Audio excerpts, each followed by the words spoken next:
សំឡេងទឹកភ្នែកស្រង់លីនិងសំឡេងទឹកភ្លៀងស្រង់តើមានមនុស្សប៉ុន្មានអ្នកស្ដាប់ឮទឹកភ្នែកស្រង់នៅខាងក្រៅឮសូរតតងតដោយទឹកភ្នែកខ្ញុំខាងក្រៅមិនភ្លៀងធំខាងក្នុងយំម្នាក់ឯង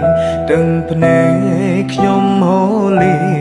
ព្រោះហេតុអ្វី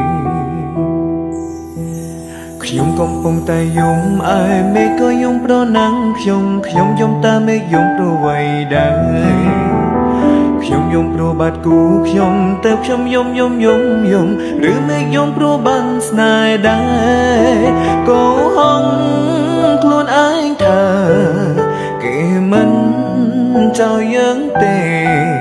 គេគ្រាន់សាលបងស្នេហ៍ចង់សាក់ចិត្ត